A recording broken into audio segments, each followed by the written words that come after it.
Welcome to episode 31 of the Tuesday Talk IU Athletics podcast. Joined by Director of Athletic Communications Larry Dielman and Student Assistant Connor Kukowski. This is Sports Information Director Andy Alvarez bringing you results and news from this past week's action and previewing the upcoming weekend in Immaculata Athletics. The men's lacrosse team defeated Gwynedd Mercy on Saturday to advance to the Atlantic East Conference Championship game. Baseball went 2-2 and earned a huge conference series win over Marywood. Softball played four doubleheaders this past week, went 3-5 overall.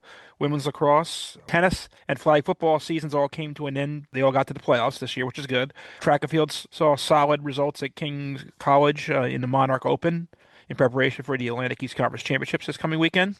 So let's get started looking back at last week's action. Men's lacrosse went 2-0 this past week, including a huge win on Saturday to advance to the conference championship game. On Wednesday, they took on Newman in their final regular season game. They won 14-8 on the road. Jason Smarin, Aaron Headley, and Nick Senator each scored a hat trick. Smarin, Matthew Frame, and Judah Azarano added 3 assists each.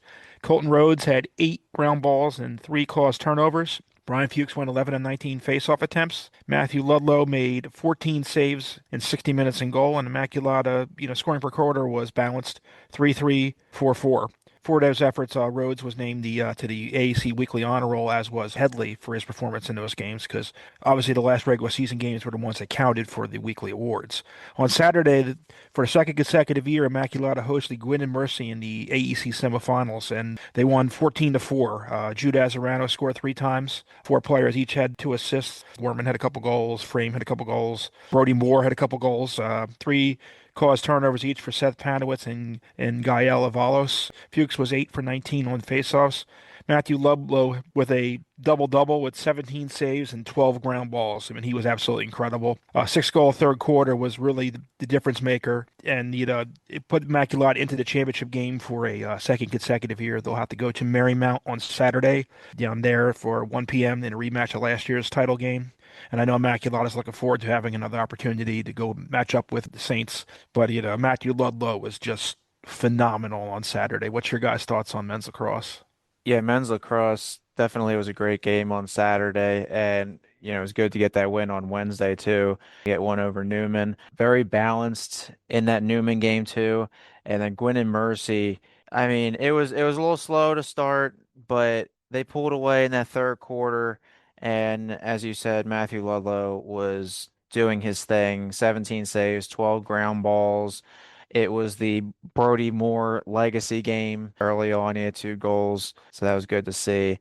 And, a 10-point win over a conference rival is always a good time. So they get that win in the semifinals. Marymount, we know they were here back in late March. That was a double overtime defeat for the Mighty Max. It was a 7-6 loss on a Friday night. I know our guys are going to be looking to get one back after that tough loss, and I know Marymount is probably excited to get back for the championship last year. So somebody is getting revenge, either side, either a playoff loss or a regular season loss. A lot to look forward to on Saturday, and we will all be there in spirit. Yeah, definitely a revenge tour this weekend in the men's lacrosse championship. But when we talked to Matt Frame and Danny Bray last week, they kept saying the word hungry, that they want another chance for the title and they want to bring it back home for all the money max. So it's going to be a battle on Saturday, but good numbers all the way around in both games. I mean, Matthew Lello just outstanding on Saturday against Gwynedd Mercy, and it was a great game to watch overall. Let's switch over to baseball. Baseball went 2-2 this week, but they won 2-1 in their weekend series over Marywood. It was a conference series. They started the week last Tuesday at Rowan, my alma mater. It was a 14-4 win in 7 innings for the Profs. And Rowan is number 5 in the D3Baseball.com top 25 poll. The Profs are always a really tough team. All their spring sports, really, but baseball, they have a really tough team over there. Logan Barnt had 2 runs and 2 hits for the Mighty Max. Alex Tronosky had 2 RBIs. It was a bullpen game for both sides, so a lot of pitchers saw action. Sebastian McNabb got the start on the mound for Immaculata, and IU got as close as 5-3 in the third inning, but the Profs eventually pulled away in that one. Then we get to the Marywood series, and oh man, what a series that was. It was a 2-0 shutout for Marywood on Thursday in the single game. And then the doubleheader, Immaculata won 4-0 in 7 innings and 9-8 in game three. The series was moved from Friday, Saturday to Thursday, Friday because we got a heavy dose of rain on Saturday. In game one, in that 2-0 defeat, it was 2 hits for Matt Passerini and Josh Goulburn. Hunter Weitzel had a walk. Alex LePage went 7 innings on the mound with 5 strikeouts in 126 pitches. The game was scoreless until Marywood scored in the 7th inning. Game two, which was game one on Friday, the first game was really quick. It lasted about an hour and 42. I mean, it was just quick. You blink and it was over. And we started later too. It was a 12:30 start, and we still got done really quick. I was really surprised. JT Luther had 2 runs, Josh Goulburn 2 hits, 2 ribbies. Thomas DeSarno got the pitching win, going 7 innings with 3 strikeouts and 87 pitches. 3 of those 4 runs were in the 2nd inning. And what really was awesome was that Immaculata turned 3 double plays on defense, including one that I don't get to insert a lot. There was one on a batter's interference, and then they got the guy out at second on a steal attempt. Usually double plays are like 6-4-3, like shortstop, second base, first base. It was weird because I had to input it like as an interference. It was a swinging strikeout. Then they called the kid out at home on the batter's interference, so I guess they just called it like that. Kid went to second, they threw him out too. It was like a bang bang play. It was really cool to see. And then in the series finale on Friday, JT Luther once again 2 runs. Alex Tronosky 3 hits and 4 RBIs, including the walk-off series clinching hit. Frankie McCartney earned the win on the mound in 3.2 innings with 3 strikeouts. So this one was crazy. I was here for this. Andy and Connor were at softball. Logan Barnt had an RBI double, which made it 8-3 Marywood in the bottom of the 8th. Immaculata turned a double play to end the top of the 9th. Then things got crazy. 3 straight walks to get the score of 8-4. Nick Turnage 2 RBI single trimmed it to 8-6, and then Tronosky had a walk-off series clinching bases clearing triple. Yeah. And this sets up Immaculata for a huge series next weekend with Centenary with the #1 seed on the line. Alex Tronosky was the player of the week for the conference. Tommy DeSarno, weekly honor roll. Up next, another tough test. They go to Salisbury on Wednesday at 3:30, which they are currently number 12 in that top 25 poll. Guys, a lot of stuff happening with baseball. I mean, holy cow. But that Alex Tronosky win was definitely something to see live. Yeah, that was a lot of fun. I mean, we were over there at softball. Obviously, we could kind of see through the fence and through the windscreen on the fence to see what was going on. And we were following it, and I immediately Connor goes to me like right away. I think, should I go get an interview? I'm like, go, go, go. He got down there pretty quickly, got that interview. But that was a real special comeback, and it puts the Money Max in real good spot going into this weekend. Yeah, we saw that happening for the Friends, and we saw it was 8-6, and then we heard everyone cheering. We saw running. I'm like, I counted. There's one, there's two, there's three, and so and I immediately grabbed the mics and went through the back gate to grab Chernovsky to interview him about that walk off. But that was fun to see and a huge, huge series win for the Muddy Max, and definitely big series this weekend with Centenary. The game here on Friday is going to be huge. So everyone come out if you're able to. Switching over to softball, who had 4 double headers this week. So there was a lot of softball being played. They went 3-5 overall. They started their week with a makeup game against Penn State Brandywine on Monday. 3-1 and 10-2 was the final for both games in favor of the Nittany Lions. Versus Wilkes, 2-0 was the final in favor of the Mighty Max, and 7-2 was the final in game 2. Game 1, Madison Formica and Carly Karcher each had 1 run apiece. Formica had 3 hits, and Carter and Jamie Green logged some ribbies. Nadia Boya pitched all 7 innings and threw 89 pitches. Against Rutgers Newark, 10-4 and 5-2 was your final score for both games. Game 1, Kate Daly and Casey Pasco led with 2 runs each. Pasco had 3 hits, and Green dominated with 2 hits and 5 ribbies, including an inside the park 3-run home run. And Boyle went all 7 in the circle for 87 pitches. Then their attention turned to the Marymount Saints on Friday for Senior Day. 9-4 was the final for Game 1 in favor of the Saints, and then a crazy game to end game two. 5-4 was the final in favor of the Mighty Macs to give Marymount their only loss in conference play this season. Four players each had a run in game one, 3 hits each for Carly Carter and Alexis Andrada, and 2 ribbies for Carter. Boya had 5 strikeouts in 5 innings. A 4-run third inning gave the Saints the lead for good, so that closed out game one. In game two, Andrada had 2 runs. All 6 hits came from a different player, and 2 ribbies for Riley Martin off the bench. That included a go-ahead 2-run bomb in the bottom of the eighth. She was pinch hitting, and she came in and put the Macs ahead 5-4, which was really something to see on Bottom of the CBET. sixth, actually. Bottom of the sixth. Sorry, I'm thinking baseball. Jessica Villa went 4 innings in a circle with 2 strikeouts. And then, like I said, down 4-3 in the bottom of the sixth, Martin hit the go-ahead home run to center field, which put the Mighty Macs ahead in front and gave Marymount their only conference loss this season.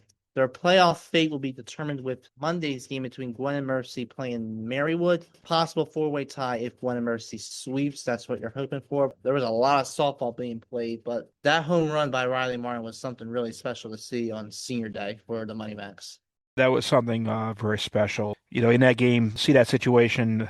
Andrada got on base to start the inning, and you saw Lexus come down and signal for the pinch hitter, and you saw Riley come to the plate. And that was one moment you knew there was a possibility and that you were hoping to see her get that opportunity. And Riley's 4-year player here, been a big part of that team, and you knew when she was given a chance that something special could happen. And she hit the first pitch over the center field fence. And kind of an interesting part to that story was when I came inside to clip the highlight, because you saw her father. I mean, her father was in tears with that, and see the excitement of the team and everything. And Riley said that in her senior day speech about the moment she enjoyed the most with the team was after she hit a home run, and it wasn't the hit; it was the teammates' celebration with her. And I came in and discovered that there was no sound to that clip. Unfortunately, the sound had been turned off on the live stream and muted. So I recorded a quick live call for that to post with it, and I got a very nice thank you email from her, and it was something very special. And these senior athletes are the athletes I began with here 4 years ago. So if I could do something like that.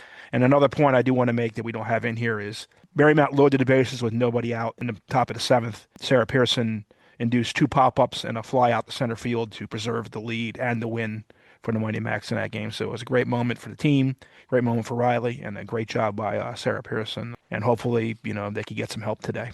Yeah, what a crazy ending to that Marymount series.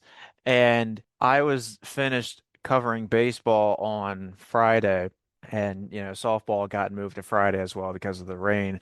I did my recaps, and I came outside to see what was going on with the game. I was just going to help clean up and whatnot. I'm walking to the field, and literally I see, as I'm walking like parallel to the softball field, here comes Riley Martin's home run over the fence. I'm like, oh, that's nice. And it proved to be the dagger. But the fact that I just happened to be walking right when that happened, and I was like, wow, that's a shot to the moon. So that was pretty cool to see. And there for the ending, and yeah, loading the bases. I was a little nervous, but Sarah Pearson helped preserve that lead, and the defenders made some great plays. So it's good to see. And if Gwen and Mercy can cause this 4-way tie scenario, and if we potentially get in the playoffs, that would be awesome for our team. But even if it doesn't happen, it's been a great season for them, and they'll learn as Coach Alexa goes into her second season next year. Yeah, that was one of those special moments that we get to have in this field, when you see one of your athletes do something amazing like that, and see the team have an amazing. And then if that proves to be the last game of the season, they went out on the right note. Hopefully today they get some help. Moving on to flag football. Flag football went 1-1 this week with a win over Penn State Schuylkill in their Atlantic East Conference tournament first round / quarterfinal game against Penn State Schuylkill on last Tuesday. It was a 27-0 win for the Mighty Macs, first home playoff game in program history, excluding that first inaugural championships that they hosted, where schools has put together teams for that one event in 2024. Devin Cosgrove was 23 for 31 passing for 207 yards, 3 touchdowns. She did throw 1 interception. Jacqueline Molinini, 4 carries for 31 yards, as well as 8 receptions for 77 yards and 1 touchdown in the air. Teresa Joppa with 9 solo tackles and 2 picks, including a big, about a 58-yard pick six it really put the game away for good in the second half. And the first play on the next possession for Schuylkill, she picked it off again. So it was back-to-back, pickoffs for her. Kalia Gaines had two tackles for a loss and two sacks. Frankie Brunkel with an interception. No score going for either side in the first and fourth quarters, but IU, scored 13 and 14 in the second and third quarters, respectively, to pull away. On Saturday, they went over to Eastern to take on the defending champions Marymount in the semifinals. They fell 19 to nothing. They kept the game scoreless for a while. Cosgrove was 9 for 19, passing for 59 yards and a pick. Eliana Zatkowski, 3 catches for 21 yards. Joppa had 8 tackles, 7 solo. Brunkel, 2 tackles for a loss. Interception each for Molinini and Zatkowski. Marymount kind of broke the score tie in the second quarter and pulled away. Mackey, the team finishes 15 and 4 overall, 13 and 3 in the AEC in the regular season. Best season in program history so far. They improved by 9 wins overall and 7 wins in the conference play since their first year in 2025. So all in all, a good season for our flag football team and gives us a lot of hope for the future with almost all but maybe one player scheduled to come back for next year. So a lot to look forward to in the seasons coming ahead with flag football. Yeah, it was a great season for flag football, and they had a lot of great players. The fact that your quarterback is a freshman and she did so well, that really shows that, it's going to be a great future for them. They'll definitely bounce back. Marymount went back to back for the conference championship, so you know that the Mighty Macs will be looking to get back at them next season. We gave them their first regular season loss in program history, a 9-win improvement, 7 in conference. I know this team is still young in their program history, but that's a great improvement, especially with a new coach too, with Bill Coddington getting promoted from assistant to head coach. It's a great improvement. We'll see what they can do. I think Coddington is looking to add a lot of great players for next year, so I know the girls are excited about that. And like you said, with only Sam Rivera graduating, this should relatively be the same roster next year. A lot to look forward to, and we'll see how the roster shapes up next year. Yeah, it was a great season for flag football. They had a lot of memorable moments. That first try match was definitely something special with the Marymount game. It was a wild one, but they were able to pull it out. But, finishing within one of the top 3 teams in your conference back-to-back seasons is really good. And it shows there's a lot of growth that can happen with this team over the next couple of years under head coach Bill Coddington. It was good to see too that Immaculata was actually ranked a couple times in the women's college flag football.com rankings. I actually combed through all that to get those rankings, and hopefully we can see a couple more of those next year.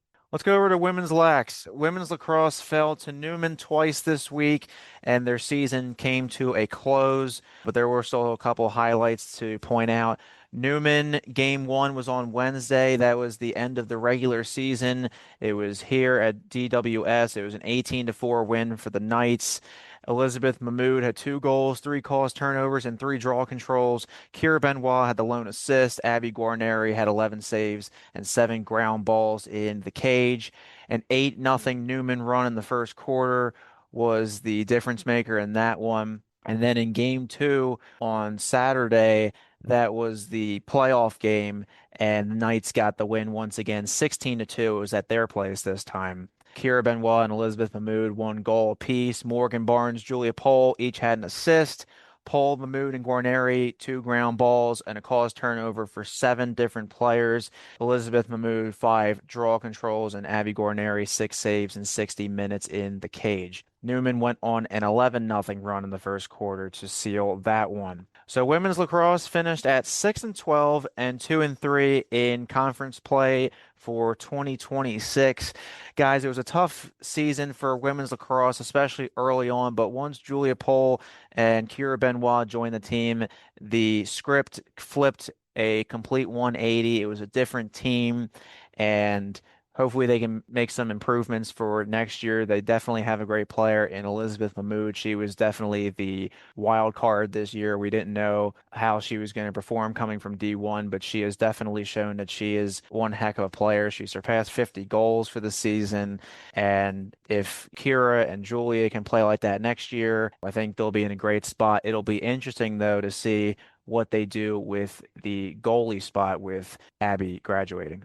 Yeah, it was a good. I mean, started off rough, but they definitely found a groove, and I think they finished 6-4 in their last 10 games. So that's a big improvement from where they were in the beginning of the year. But they have a lot of return players coming back this year. I know my sister will be back again next year. She loved it, and like you definitely saw a lot of unity with this team, and it's good to see.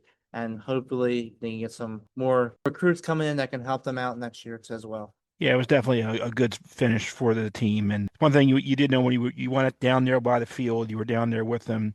They all really got along and they all were pushing for each other a lot of the way, even though they knew some games were going to be difficult. And they seemed to always have fun no matter what they were doing as a team. And it was great to see that. And great to see, the influence that adding players like Benoit and Julia Pole at the end of the season made for that team. And seeing the improvement in all the players that you saw. And Elizabeth Mahmood, you see Alexa Marzak really have a breakout year for her, playing her second full season back with it. So it was good to see those players have those type of breakouts and see, there might be more of a future going forward. Hopefully they get some new players coming in that could really help them next year.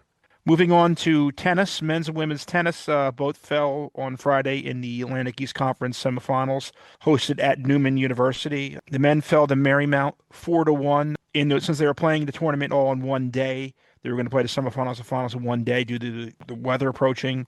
And in playoffs, as soon as somebody gets to the four wins that clinches the match, they stop everything in progress. They lost to Marymount, who won the championship. Alex Corsones and Nicholas Brown 6-2 doubles defeat. Patrick Arnold won the lone singles match for Immaculata 6-3, 6-3 at number three singles. The women fell to Pratt, the eventual champion on the women's side, 4-0. Each IU pairing fell 6-1 in doubles. Haley LOL lost in number one singles, 6-1, 6-0. Tough for the team, obviously, when you had, so Delaney Brown went down for the year with an injury, so that hurt them at the end. The men finished 2-15, 1-3 in the AAC. Women finished 6-10 this year overall, 1-3 in the AEC, but they did get to return to the conference playoffs, which was good to see them do that again after a year outside.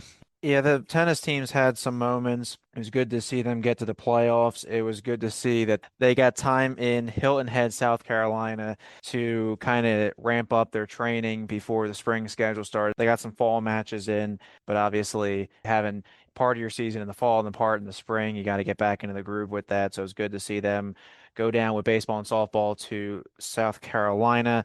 And Marymount and Pratt, I mean, they're two good teams. Pratt, I think, went undefeated for the year. Marymount is good, and it's good to see the men get one win with Patrick Arnold. So hopefully they can get some new recruits, and we'll see how they can do next season. All right, switching to track and field, who completed their regular season at King's College Monarch Open this past Saturday. On the men's side, 6 of 13 track results were personal records for the Muddy Max. Aaron Cuthbert had two top 10 finishes in the 100 meters, 11.85. That was good for fourth place. And in the 200 meters, it was good for ninth place with a time of 24.48. Three field results were personal records. Dylan Cruz had two top three finishes. In the high jump, he placed second at 1.72 meters. And in the long jump, he placed third at 5.92 meters. Colin Kirkry won shot put at 13.01 meters. Thomas Smith in the high jump placed third at 1.67 meters. Kevin Tellisford in the high jump, 1.62 meters, good for sixth place. And Aaron Cuthbert had long jump at 6.10 meters, good for second place. Joseph Pierre Jacques won triple jump at 12.71 meters and came in fifth in long jump, 5.61 meters. Colin Corkery and Aaron Cuthbert were named to the AEC Weekly Honor Roll. On the women's side, Abby Grilla led the way, winning the 400 meters in a new program record, 58.75, and placing third in the 200 meters with a personal best of 27.09, earning the Atlantic East Conference Track Athlete of the Week honor.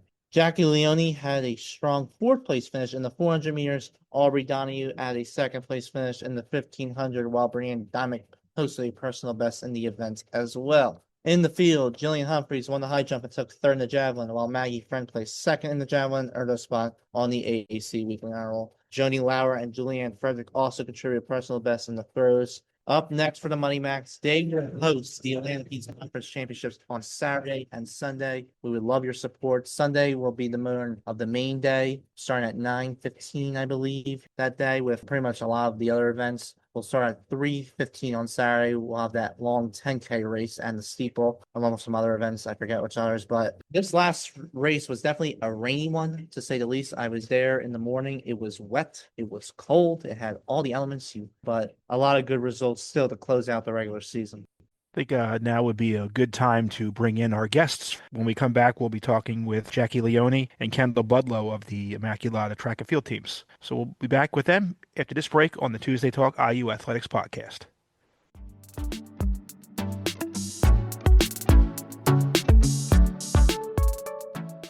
And welcome back to the Tuesday Talk IU Athletic Podcast. We are joined by Jacquie Leone and Kendall Budlow of the Immaculata track and field teams. Welcome to the show. Hi, thank you for having me. Thank you for having me as well. Start off, what drew you to track and field? And was there a specific moment you realized you could compete at the collegiate level? Yes, what's drawn me the most to track and field, I would say, is the mental toughness and resilience the sport instills in all the athletes. I think that's definitely my favorite part, and the way that running can serve as a metaphor for life in general, just that constant effort, that constant showing up and like continuing to accomplish your goals and like redefining what success means for you and just enjoying, just giving your best foot forward for every race, every competition, enjoying time as a team, every workout, and also how that translates off the track as well. That's my favorite aspect of the sport.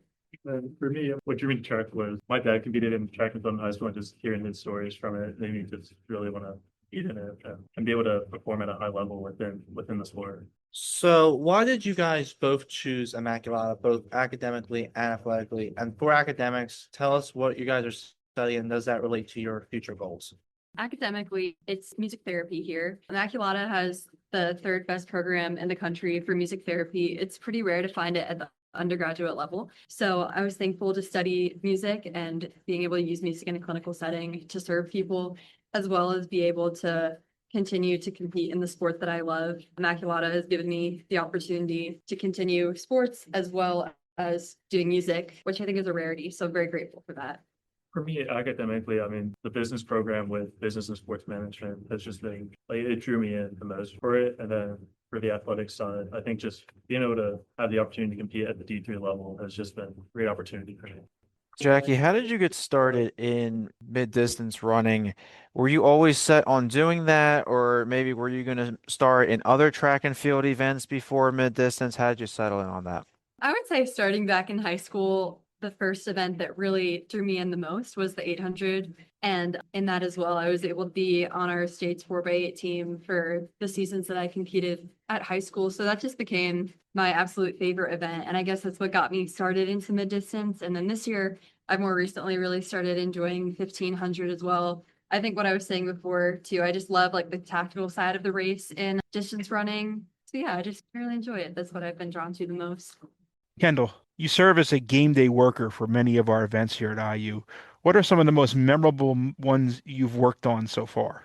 I mean, being able to see the women's basketball team win back-to-back championships has just been so much fun. And then the success of the men's lacrosse team as well, and every sport I've worked, just being able to see what everyone's been able to do and put out onto the field and the courts, it's just been a great opportunity.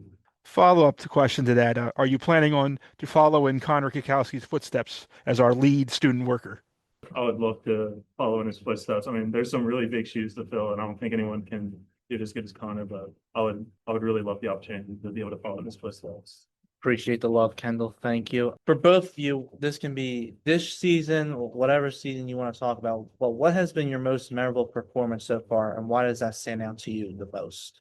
My most memorable performance so far would have to be at the end of our indoor season this year at Ocean Breeze. It was my first time racing at that facility, and I thought that was really cool seeing all the amazing athletes that raced there before us and like seeing all the Olympians' pictures on the walls. That was really neat. And then I was able to break my first school record by less than a second in the 800, and that was really exciting because I didn't even know what the record was, and I started being so excited. And then definitely the highlight of the day was also breaking the school record with the other girls on the 4x4. So overall, great day for the team and just lots of great memories at Ocean Breeze for sure. For me, it'd have to be a conference championship last year. Just being able to compete in the discus, jav, and then the 1500 at a championship level of an event. It was just an awesome opportunity to have. So why don't you guys walk us through a typical training week during the season? Kendall, you obviously go back and forth between distance and throwing, so you're doing one thing one day, another thing another day. So how is that like for you? And Jackie, you're focusing on a lot more of the mid distance, like 800, 400, 4x4. So what does typical training look like for you guys? For me, I mean, I start every training day at like 1:30. I hit the gym Monday through Thursday for an hour at 1:30.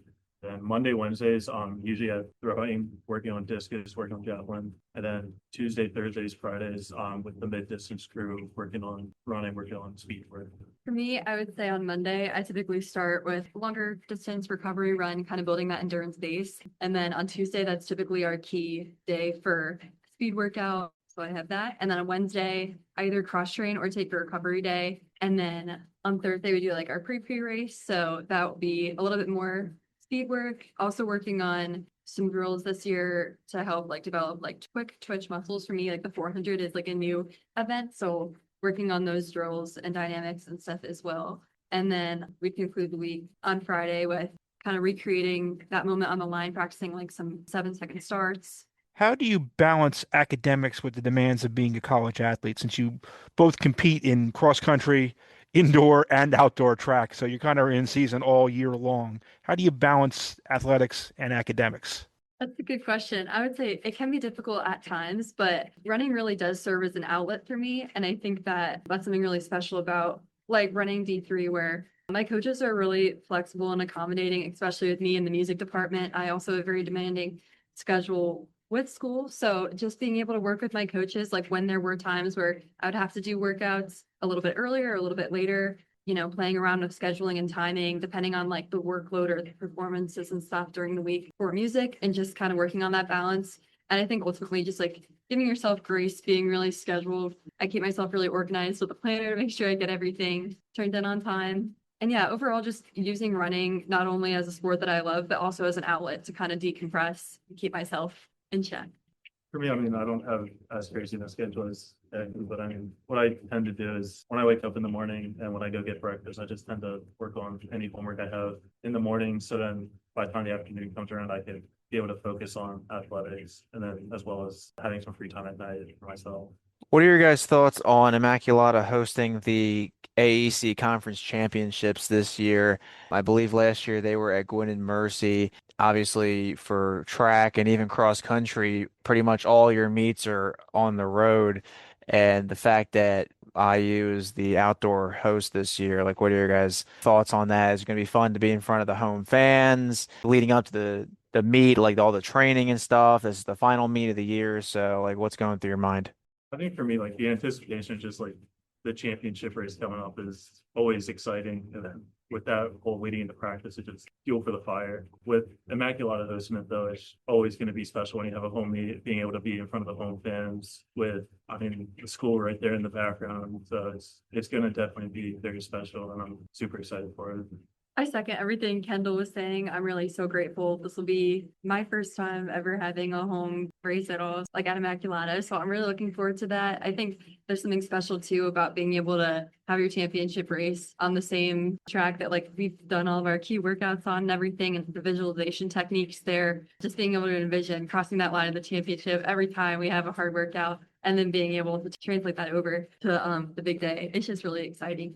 Do you guys have any pre-race rituals or superstitions, stuff you might have to do, or especially this week with the conference championships, any rituals or superstitions we looking at? For me, I wouldn't say too much like rituals or superstitions, but I have, for me, like prayer, I'm always relying on God. And like, I feel like for me, running is a place to really like, yeah, strengthen my faith as well. So I'm really grateful for that. I love to pray with the team before competitions. So that would be my main thing. And then I also have bracelet that says relay that my first 4x8 team in high school made me, or we all had one. And it's just a bracelet that I wear every single race. So I always enjoy putting that on. It reminds me of like my first days ever starting track. For me, I mean, not too much crazy, like, but just before every time I compete, I always just find a nice little quiet spot for myself, get my head in the game, get ready to compete. Do you have a go-to song or something you feel like you need to listen to, like a good vibe song before you compete? I mean, the song that I usually listen to before competing would be Powered by Kanye West. It's definitely just something to get in the mood. Yeah, I know it's a little bit of a basic one, but it's always gets me hyped up. That's the women's basketball anthem. Oh my goodness, there's so many, but more recently, I would say Won't Stop Till We're Legends by The Score. I think that's what it's called. We look forward to seeing you both compete this week, and we thank you for joining us this week on the Tuesday Talk podcast. And good luck, and hope everything goes well with the championships this weekend. Please, everyone, come out and support. I've been waiting for 4 years to run at home, so please come out Saturday and Sunday. And we'll be back after this break on the Tuesday Talk IU Athletic podcast.